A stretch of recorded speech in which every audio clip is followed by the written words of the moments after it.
The ER smelled of bleach and something metallic. My daughter clung to me, one hand gripping the fabric of my jacket, the other pressed against the side of her face. "It hurts," she whispered again. She hadn't cried in the car. She didn't like crying around me. The doctor wore latex gloves and a frown. He peered into her ear with the flashlight, paused, and leaned closer. Then something changed in the lines of his face. His jaw froze, his nostrils flared slightly. He looked at me like he was about to ask something he didn't want the answer to. "Did you leave her with someone recently?" he asked. "My wife," I said, "and my mother-in-law. I was gone 3 days." He nodded. Slowly, as if each motion hurt. He reached in with the tool. My daughter squirmed. His hands shook. Then he pulled it out, a metal shard, filament thin, blood at the tip. I looked at it, didn't speak. He placed it on the tray, careful like it might scream. I signed the discharge forms, took the shard with me in a sterile bag, didn't tell her mother. At home I made hot cocoa and watched my daughter sip it carefully, her eyes puffy from the pain meds. I tucked her in. She was asleep before I stood up. I sat in the hallway outside her room, the light from the cracked door slicing across my knees. My wife came home an hour later. She kissed my cheek, asked how the trip had gone, said the house had been quiet. I told her nothing. That week I bought a second phone, registered it under a different name, installed surveillance software on the family tablet, bought a backup drive and encrypted it. I placed a nanny cam inside the smoke detector in the living room, another in the hallway facing her bedroom. When I traveled, I didn't sleep. Instead, I watched. We met in college. She was colder then, but I mistook it for elegance. She liked to watch people at parties instead of join them. She liked things clean, minimal, curated.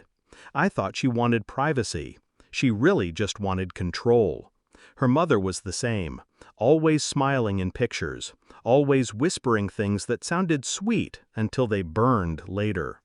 They never fought in public. They just disappeared from rooms.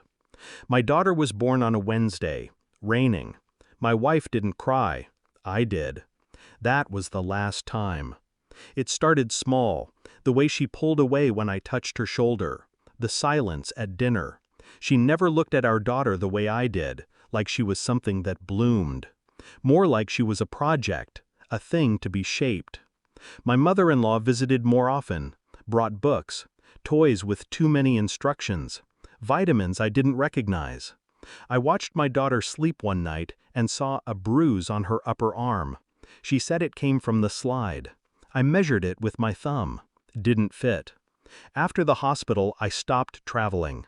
I told work I needed time, personal issues. They didn't ask. I recorded everything, quietly. Emails between my wife and her mother, discussions about my absence, about discipline, about how my daughter was soft.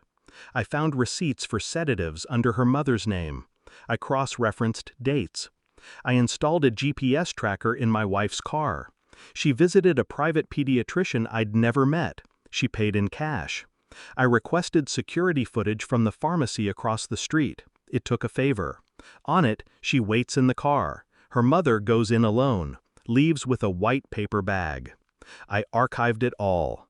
My lawyer met me in silence, reviewed the files with thin lips and no questions. He filed the emergency custody motion the next morning. CPS visited before sunrise. My daughter was asleep when they arrived. My wife stood in the hallway in her robe, arms folded, voice tight. I didn't look at her. She was gone before lunch. Her lawyer called. Mine answered. Her mother sent texts. I never read them. The case took weeks. The evidence took minutes.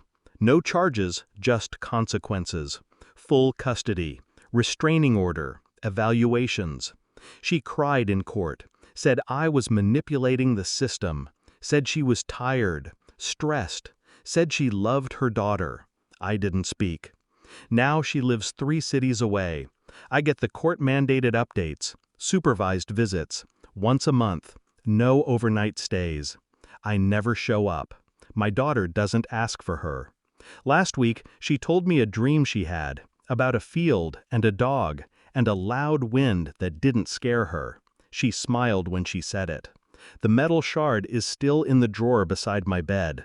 I hold it sometimes, not out of anger, just to remember how small a weapon can be, and how quietly it can be placed.